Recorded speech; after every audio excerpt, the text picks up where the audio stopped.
परिवारवाद का जो आरोप है कांग्रेस पे और दूसरी पार्टियों पे, छोटी पार्टियों पे भी, वो उसमें कितना दम है? और दम है, लोगों के नज़रिए से दम है।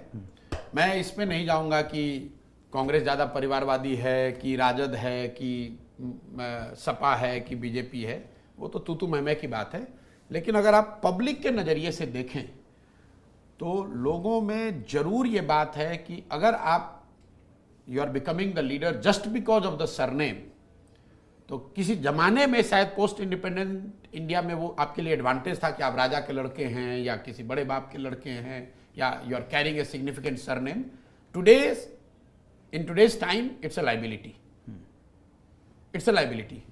क्योंकि जो सामान्य जनता है उसको लगता है कि भाई हमें तो चपरासी बनने के लिए, टीचर बनने के लिए, हमें साधारण नौकरी पाने के लिए इतनी मेहनत करनी पड़ रही है, और आप आए, आप किसी के लड़के हैं इसलिए आप नेता बन गए।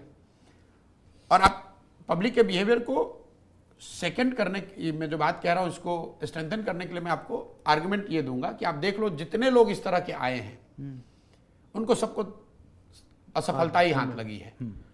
पार्टियों का लीडर बन जाना वो कोई बहुत बड़ी बात नहीं है। आप देखते हैं भाई ये आए और राहुल गांधी को कांग्रेस ने नेता मान लिया, कांग्रेस ने नेता मान लिया, कांग्रेसियों ने नेता मान लिया, देश ने नेता नहीं माना।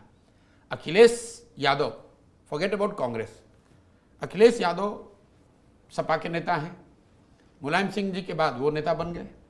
लेकिन आप में से बहुत कम लोगों ने ध्यान दिया होगा कि अखिलेश यादव के सपा के नेता बनने के बाद आज तक समाजवादी पार्टी कोई भी चुनाव लोकसभा या विधानसभा में जीत नहीं पाई है, ना विधानसभा ना लोकसभा।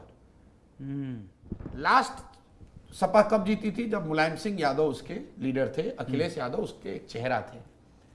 जब से नेताजी नेता नहीं हैं उसके बाद से चाहे वो लोकसभा हो या विधानसभा हो, अखिलेश जी अकेले लड़े हों, किसी गठबंधन में लड़े हों, कभी उनको सफलता नहीं मिली। तो ये दिखाता है कि सपा के नेताओं ने उनको नेता मान लिया है। यूपी की जनता कब मानेगी उसके लिए तो आपको प्रयास करना पड़ेगा।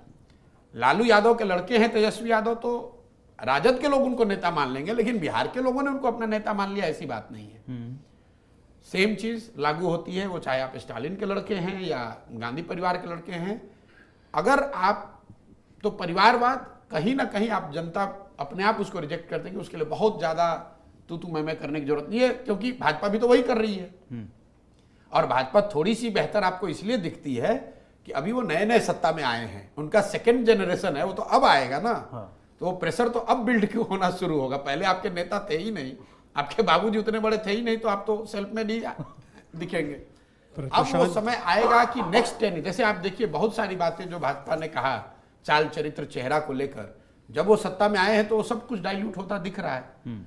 तो वंशवाद को लेकर भी Bhajpa actually whether they are able to walk the talk और not, we should see it in next 5 or 10 years when their two generations have an opportunity and we want to see कि भाई कौन सा नेता है जो कह रहा है कि मैं अपने बच्चे को नहीं बढ़ाऊंगा। जेपी के आंदोलन में जो सबसे ज्यादा इंदिरा जी के खिलाफ वंशवाद पे खड़ा हुआ वो परिवारवाद, वो तो परिवार की ही पार्टी चला रहे हैं। तो you are honest till you have got a chance to become corrupt.